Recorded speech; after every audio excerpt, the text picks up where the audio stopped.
We are now into the offseason 2027, November 1st, 2027, and going to run through the team here, kind of run through my thought process for the offseason like I have in other offseason planning videos. So let's start with the lineup. Once again, I don't anticipate a lot of change here, which is fun. I mean that. I like having kind of consistency and building around the same players over and over. Of course, making roster moves is fun too, and we'll have plenty of that.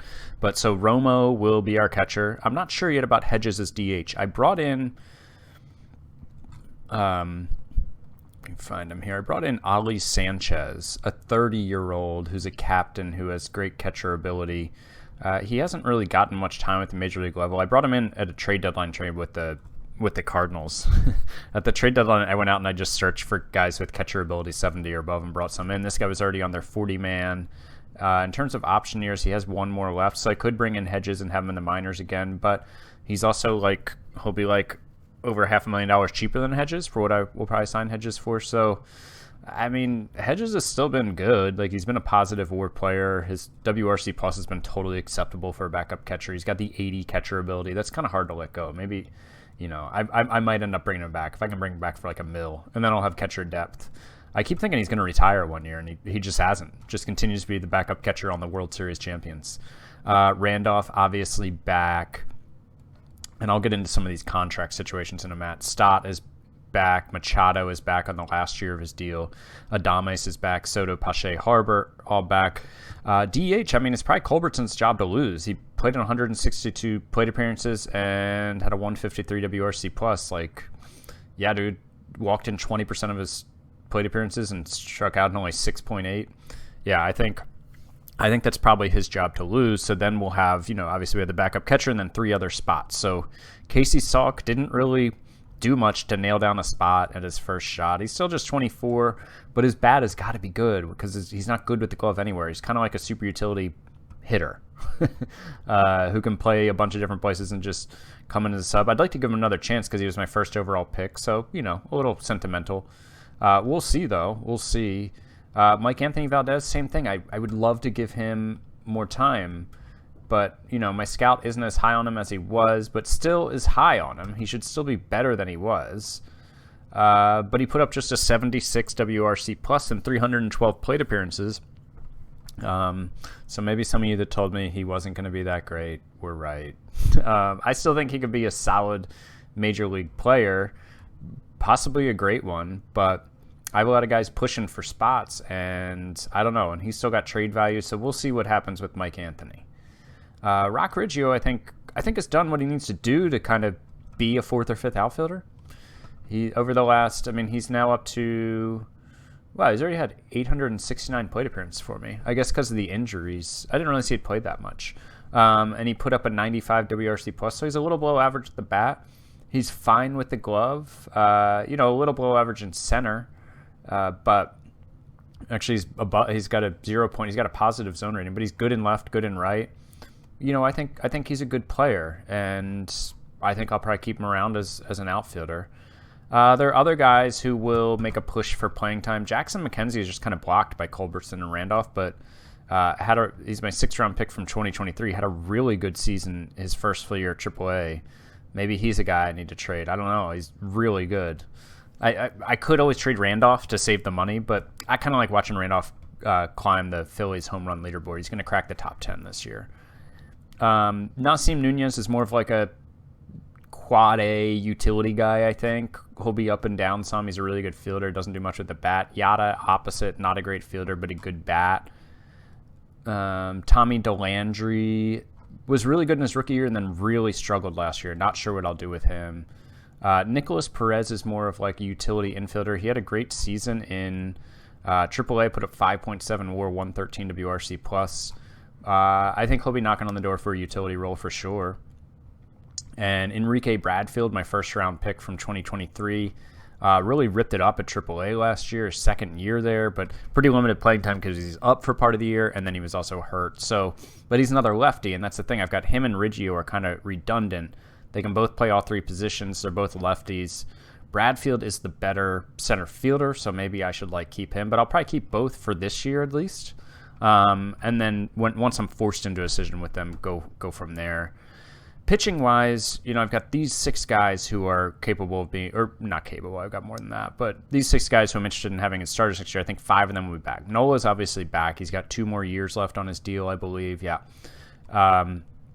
Rogers is a free agent. He opted out of his deal, and I tried to negotiate with him, man, and he played hardball, and he's not interested in negotiating right now. So he's probably going to go to free agency. I'd still like to bring him back, and I still think I can. It's hard to let a guy like this walk away with as good as he's been the last several years. He was good for us. He pitched really well in the postseason. I'd like to keep him around. So he was wanting a 7-year deal. He's going to be 30 when next season starts. He was wanting a 7-year deal with an opt-out after year 4, and then year 6 and 7 as option years. And he wanted about $28.5 million per year. I started off by offering him 4 years with an opt-out after 3 years and about $26 million per year, which I thought was fair. He eventually negotiated me up. I was, in the end, offering him 6-year deal, an opt-out after year 4, the 6th year an option year, and about $27 million per year. A little over, I think, $27 million per year, and he cut it off at that. He was pissed off when I offered that, but I thought that was so close to his ask that he would possibly accept it. I was one fewer years, and I think a little over $1 million less than average annual value, and he didn't go for it. So I think I can still get him. So if I do that, I think my plan will be to trade Justice Sheffield. He had a bit of a down year. He's been fine. He's been league average the last 2 years, really, is I think the most fair way to describe him. And he's fine, but he's 31. I've only got him for 1 more year. It's a $15.5 million option year with a $5 million buyout. He's been great for me. I didn't expect this trade to work out as well as it did, but he put up a great year as a stopper for me, and then 4 really solid years as a middle of the rotation arm. And I traded, what's his name for him? Spencer Howard, who is still in Seattle, it looks like, and he's also been solid. No, he hasn't been as good as Sheffield, but he's been fine. And so I think if I can bring back Rogers, I'll trade Sheffield. If I can't, I think my rotation will probably be Nola, Segovia, Sheffield, Abel, and then Karsten, who was my first round pick from 2024. Notice the theme here. A lot of my first round picks are on the scene now. Bullpen is a different story. There's going to be some change. Mason Fox will be back. I don't think he's going to be a stopper anymore. Just his stamina at 30 now. I don't know when it dipped to 30, but at some point it did. Last October, it went from 35 to 30.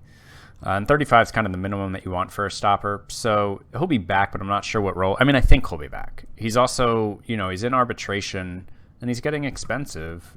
Not for the Phillies, but $3.68 million for first year of arbitration for a reliever who isn't. I mean, he's good, right? He put up 2.2 WAR, maybe 3.48 ERA, 2.92 FIP. He's not lights out. He's really good. He's a really good reliever. Pete Fairbanks will be back, which I'm happy about. The veteran stability. And Kyle Mott will be back as well. He had a good first full year with us.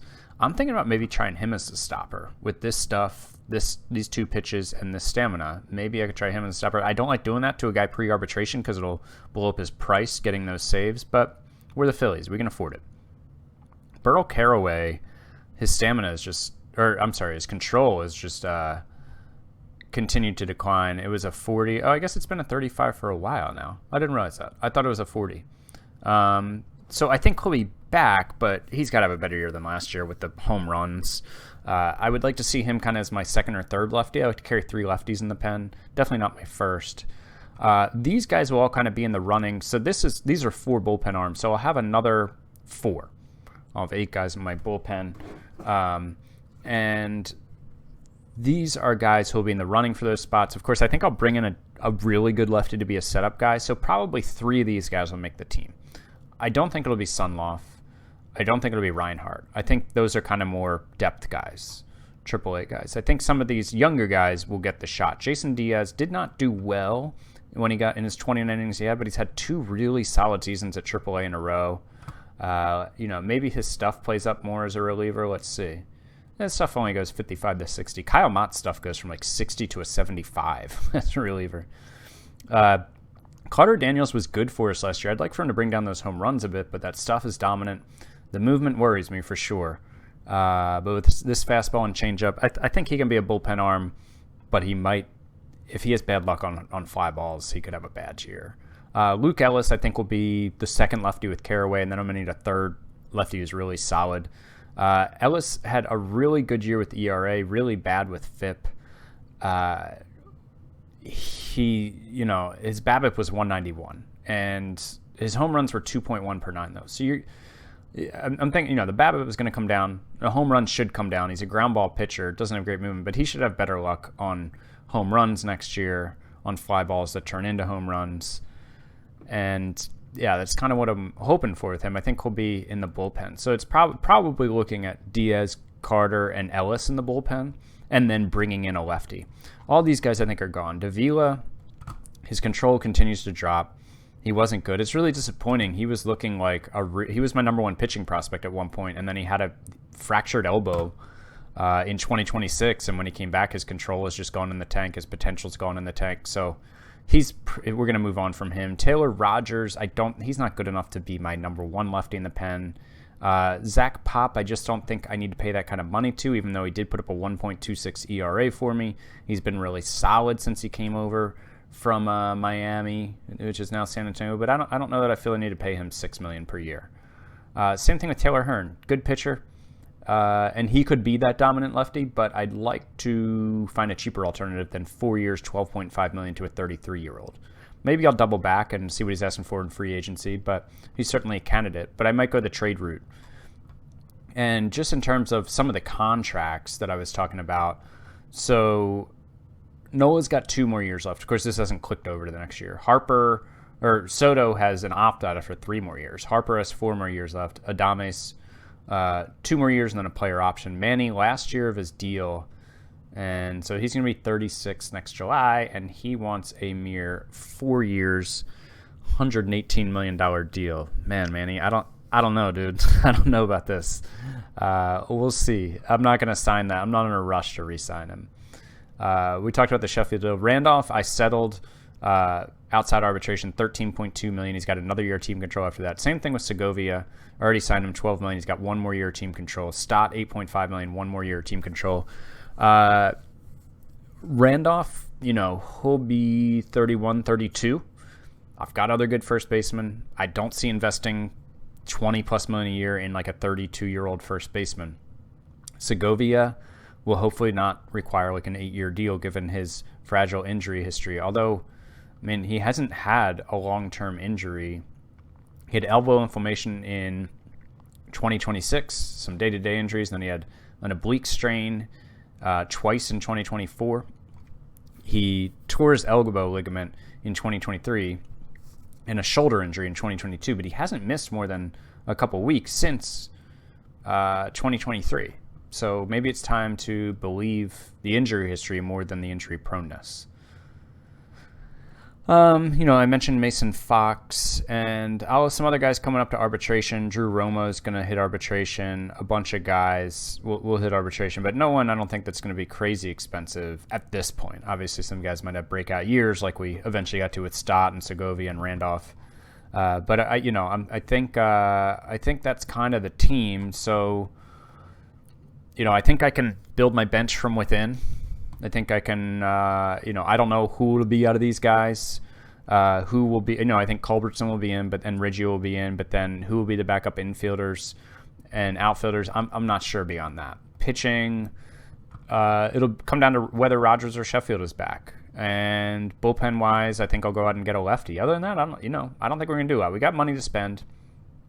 And, I think the number one goal is probably bringing back Trevor Rogers and trying to go from there. So that's our plan. I'll come back here in a second with hopefully a happy update on guys like Trevor Rogers. So we're a ways into the offseason now, January 10th, and I gotta say it's going as well as it could have gone. We got Trevor Rogers back. He went out, tested the market. I think free agency began we signed him within the first week, I think. We got him to a 6-year, $159 million deal. The 6 years of player options, $26.5 million per year. Again, this is a thing where if I was a smaller or mid-market team, I don't think there's any way I would, make this signing. But being the Phillies with the third biggest budget in the league, I can afford to sign one of the best pitchers in the game, even though the deal might not work out, especially on the back end, because the Phillies just have money like that. It's one of the reasons I wanted to play with the Phillies is because it's such a different experience of what I did in my out of the park sim last year in my videos with the Orioles and rebuilding and small market, etc. This is just such a different approach. So we'll hope the first 2 to 3 years work out really well for us, and then hopefully the rest will too. The Nola deal has worked out better than I expected on the back end. Hopefully this one can too. So I did also bring back Taylor Hearn to be our top lefty in the bullpen. He was, what was he wanting, like 4 years, $12.5 million, I think, when we last spoke. Signed him to a 2-year, $11 million per year deal. We'll take that for arguably the best lefty in the game. What else did we do? We haven't done a lot much else. I did bring back Hedges on a 1-year deal, $1 million. Let's go to the transaction log. Logs, major transaction log. Let's go back to last year and just look from like November 4th. So yeah, we signed Rogers there, blah, blah, blah, and then let's go to December. We had a couple trades somewhere. There's the Hearn signing. Added some guys at the Rule 5 draft. Oh, yeah. We signed Manny to a 3-year extension at $64 million per year. You can see he's in the last year of his deal, $30 million. So we signed him to a 3-year extension, but the third year is a team option. So we'll pay him, he's signed for 2028. And then the following year, he's got $20 million for each of the next years. And then a team option with a $5 million buyout, $24 million deal. And why is that cool? Why is that significant? Because it takes his team option year is the last year of the Harper deal. So we now have club control over Harper and Machado, both to the time they're 39 and ride into the sunset together. And as I've said along, will probably be the end of this sim. So that was pretty cool. I was going to wait, and I think it would have been more prudent to wait money-wise, because what if he has a down year this year? Then maybe I could have signed him for much less money as he gets older, since he is 35 now and could fall off a cliff at any time. But I decided I wanted the feel-good story of him being here for as long as Bryce is. And then we did trade Justice Sheffield to the Giants. There wasn't much of a market for Sheffield or a $15.5 million deal. I wasn't going to get a difference maker even if I ate some money, so I decided just to get some minor league depth. I got this minor league shortstop, Diego Velazquez, who he had a really good 2026 at the plate. He's league average the next year. I think he's just a depth piece. I think all these guys are. Elijah Lambros, same thing. I think he's just a minor league outfielder, solid minor league outfielder. And then a pitcher, James McCracken, same thing. And we also got $1.25 million. $1,250,069 in the deal. So that's really the offseason. We brought back Rogers, we brought back Hearn, we re-signed Manny. I've sought out deals for Mike Anthony Valdez. I've sought out deals for Casey Suck. There's really nothing where I see a good play for us. I feel like I'm giving up upside and I'm not getting anything back, even now talent. I've tried to look for what kind of prospects I could get. Honestly, I think I'm just going to kind of ride with these guys this year and hopefully one of them breaks out. Now, that doesn't mean they're going to be necessarily on my roster. I'm not sure yet who my backups are going to be, other than Rock Riggio, but there will be, 2 other spots on the team. Hopefully an infielder and then an infield outfielder. So that's how it's going so far. I think the next update will... Well, not next update. I'll continue the video. I think we're going to jump ahead to opening day now unless something comes up between now and then. But it's looking like the team is pretty well set. But we do have a good bit of money to play with. So one thing I forgot to go over was the awards. I forgot to show that to you guys. So let's go. Here's the Gold Gloves. Brock Porter, Anthony Siegler, Ryan Mountcastle at first base, Kyron Parrish at second base, Bobby Witt Jr. of the Blue Jays at third base, Willie Castro, who is like a total superstar in this game, of the Astros, Sal Frelick Manny Margot, and Ramon Laureano. Wow, still in Oakland here. Took home the outfield Gold Gloves for the AL. The NL, we've got Romo here. Some guys. Lindor, still, man. 34. Brian Reynolds, former Philly at age 33. One of the guys he was traded for. Kristen Pache, age 29. I think that's his third straight and fourth in 5 years Gold Gloves. And then Verdugo of the Nats taking it home. Reliever of the year is Blake Binderup of the Tigers, their 6th-round pick in 2022. Zach Littell, old friend of the Phillies, as well as Reggie Lawson, former Philly. And on the NL side of things, no Phillies got votes, but 3 former Phillies did. K. Paju was a guy we traded in the Soto trade. He got reliever of the year in the NL. And then Guedes and Schultz, 2 guys we traded to the Emperors in the Rogers trade, both got second-place votes. Ken Giles still out here doing his thing. He is 37 now. Silver Slugger Awards. The Blue Jays, both Kirk and Vlad Jr. taking it home. Ozzie Albies of the Astros. Torres, Franco, Valera, Kerstad, Elliot Ramos, and Juan Calato, who was their 6th-round pick in 2021. NL Silver Sluggers, we got Will Smith, the catcher for the Dodgers, Cornelius Randolph, Marcus Chu at the Emperors, Manny, the third baseman, Tatis once again at short, Soto out in left, Acuna Jr., the Braves in center, Jung-Hoo Lee, one of the guys who traded for Rogers, put up 6.2 WAR. They still don't make the playoffs, though. So he got the right field Silver Slugger, and then Jeremy De La Rosa, Rule 5 draft pick. Wow, and he took home the Silver Slugger. He is an international free agent signing of the Nats in 2018 in real life. Rookie of the Year, Chris Gilroy of the Mariners, their 1st-round pick, 9th overall in 2024. Only played 98 games, but put up a 139 WRC+. On the NL side of things, Ken Giesky, who, man, this player is awesome. I'm sure he was the 2nd overall pick in 2026, so I'm sure I talked about him then. And I don't remember at this point, but oh my gosh, like 75 range and this bat.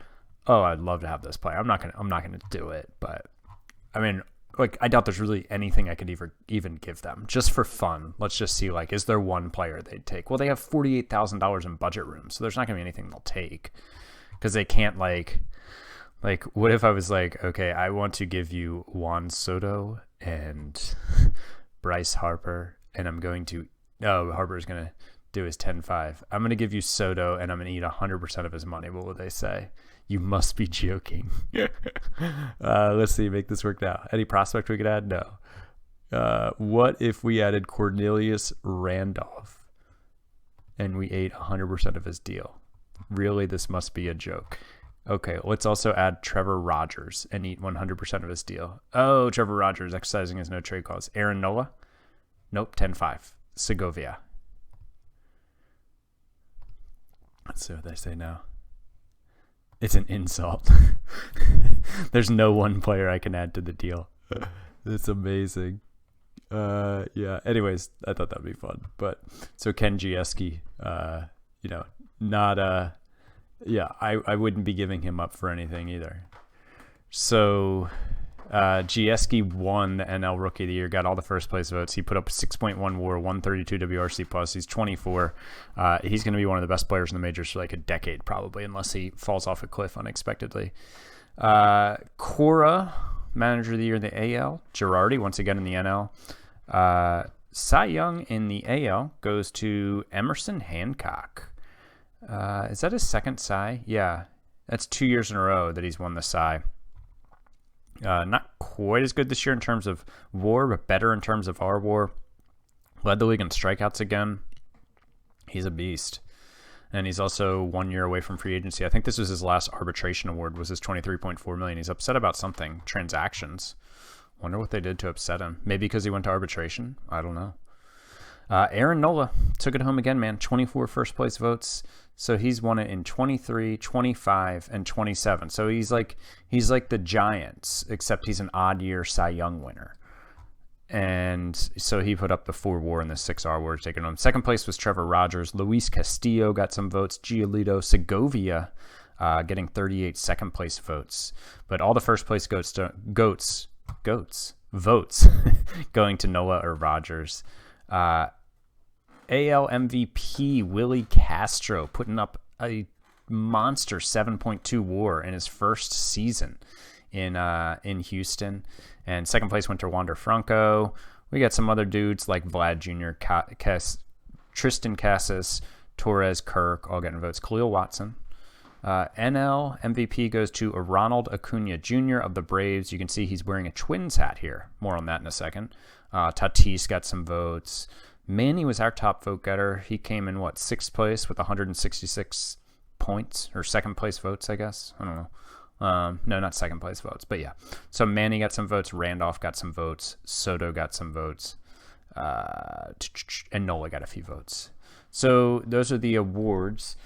So back to Acuna. Yeah, so he got traded in the offseason. He's entering the last year of his deal. This is his real life deal with the Braves. He's 30, 17 million, and I noticed he was on the trade block. I think maybe they couldn't afford to re-sign him. I don't really know. But he's still an absolute superstar. I mean, look at this WAR by season. How's he only won 2 MVPs? He won the 26 and 27, so he's a 2-time defending MVP. He's got 363 home runs through his age 29 season, just over 1,600 hits. I mean, he's put up over 9 WAR each of the last 2 seasons. He's probably the best player in the game. But he's only got 1 year team control left. He did get traded for 2 prospects. I think the Braves, I will get this in a minute, but I think the Braves were out of money for this year maybe. So he got traded for 2 prospects. Neither are top 100, but both are in the top 200, I think back end of the top 200. So, I mean, this guy looks like a good starter, but he's also 19 and hasn't pitched in professional ball yet. He was the 2nd round pick, 42nd overall in the 2027 draft, but he didn't sign until September. So Robbie Hasselbacher, and then this guy, Nate Bergeron, from Baltimore, Maryland. He was a draft pick in 2025, a 3rd round pick, 80th overall. And, so let me see more about that guy. Bergeron, I mean, yeah, he hasn't really done much as a pro yet, but he looks like he could be a really good reliever. But still, man, that's... For only 1 year. Remember what I gave up for 1 year of Soto? Or wasn't Soto even I think it was just a half a season of Soto. I gave up way more. So Acuna Jr.'s there. And I did have a request from El Keat to go over some of these guys, how these guys are doing, like some of the real life MLB young stars of today, how they're doing now. So here's Wander Franco. He's still with the Rays, making $36.5 million per year. Oh my gosh. Signed prior to last season. And so what's he done with his life here? Oh, he's led the AL in WAR 4 seasons. He's won 4 MVPs, so in 22, 23, 25. Wait, what? 22, 23, 24, 25. So he won 4 straight. And he's still awesome. Wow. That's quite a career from Wander. And then, let's see, what's Vlad Jr. doing? Can I search like that? Vlad Jr.? Will it bring him up? Yeah. Batting stats. So, he's pretty good. You know, his WAR isn't going to be as high as the other guys because his fielding, I mean, he's playing first base or DH. But still, I mean, a 135 career WRC+. He's got 233 home runs through his age 28 season. He's got over 1,500 hits. Pretty good from Vlad. Let's see, who else? Bo Bichette. Let's check him out.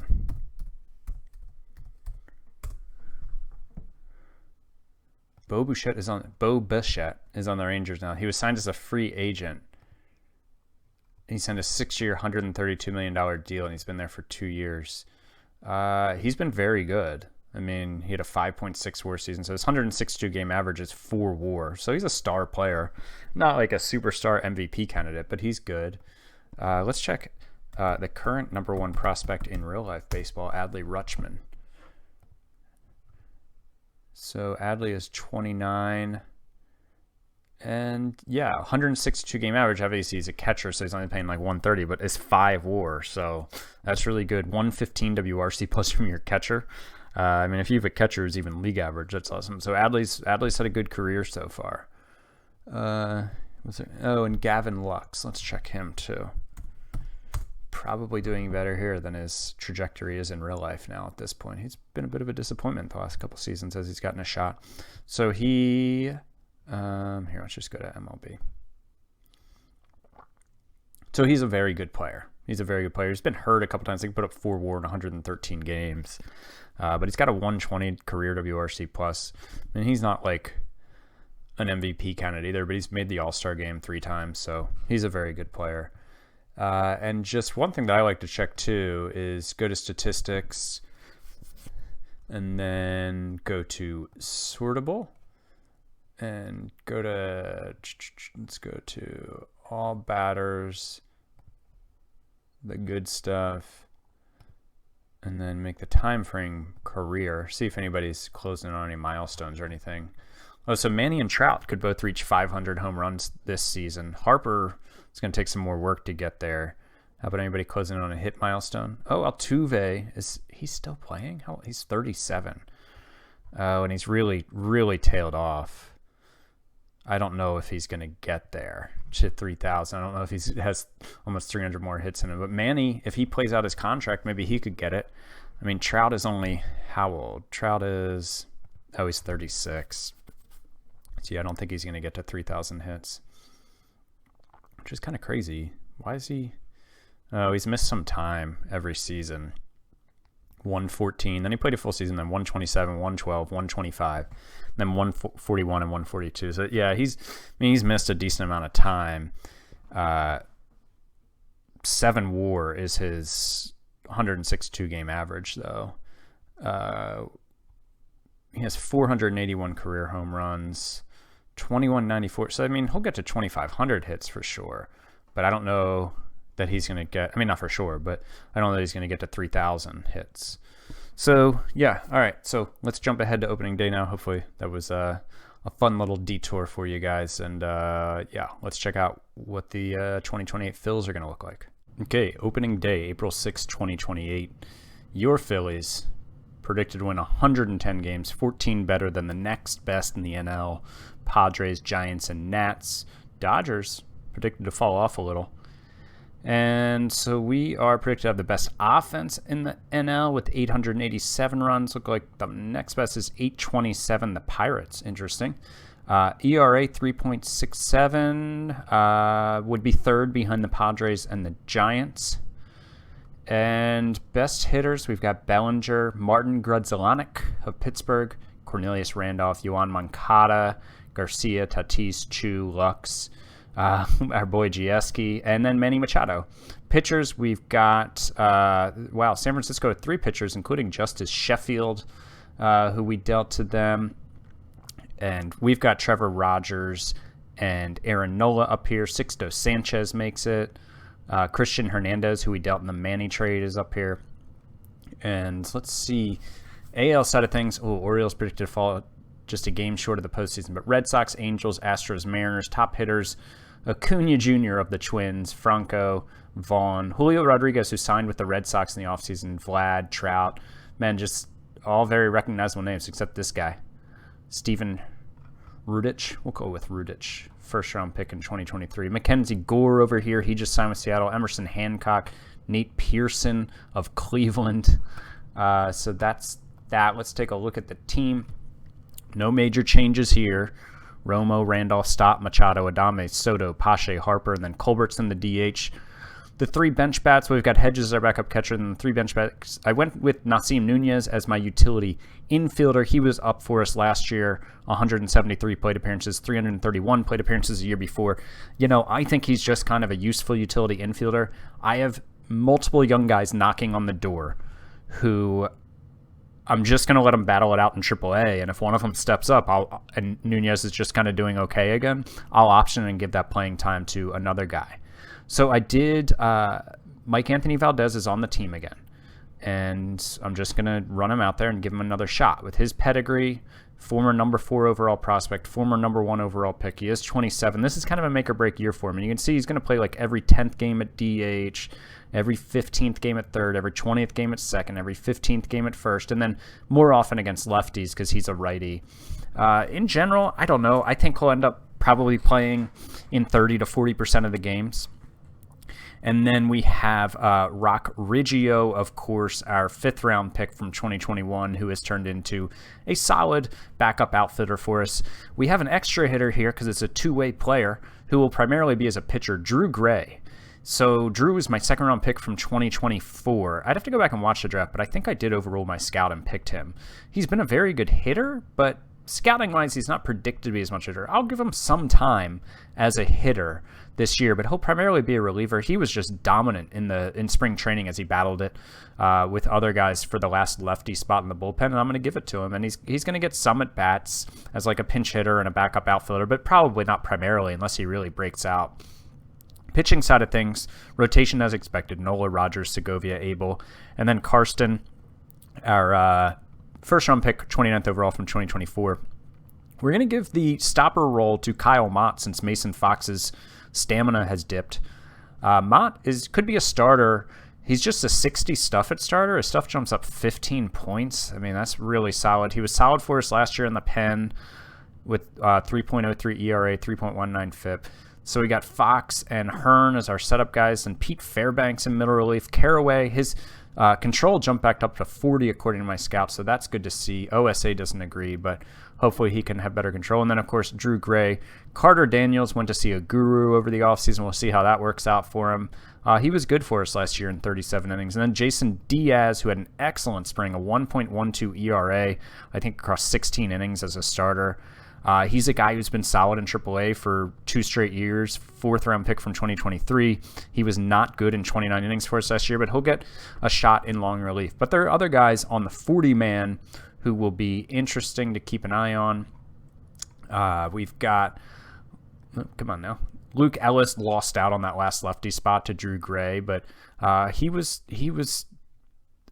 been okay for us. He has home run problems, which is strange with average movement and a ground ball pitcher, but he's had home run problems each of the years he's been up in Philly. He had home run problems in the spring.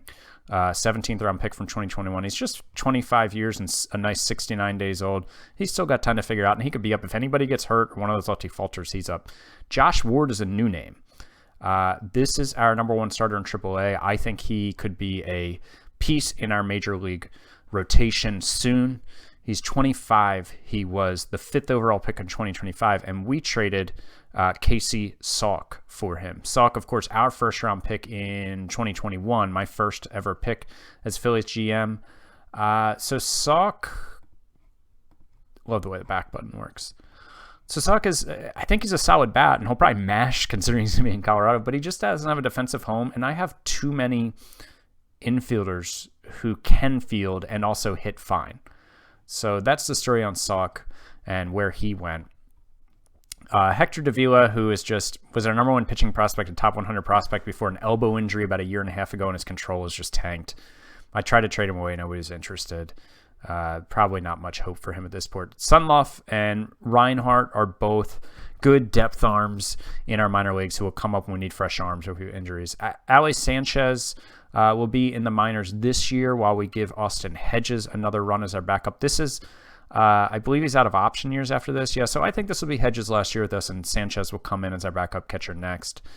Jackson McKenzie has done nothing but mash, our 6th round pick from 2023. I mean, look at these WRC plus across different levels, but he's blocked by Randolph and Culbertson right now, so he'll be in AAA again.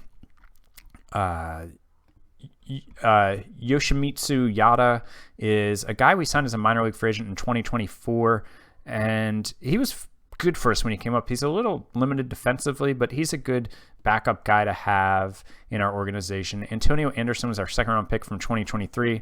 You can see his bat has really come on since 2026 after struggling some. He's not great in the field, but he can play all 3 positions okay, and I think he's going to have a future with us. He's the guy I'm kind of hoping causes me to have to demote Nunez and bring up Anderson as a good backup bat. Delandry, he kind of fell off last year after a solid rookie year for us as our fourth outfielder. Hopefully he can bounce back. Nicholas Perez is another good option for utility infielders. See, this is why I traded Salk for a pitcher, because I had all these guys.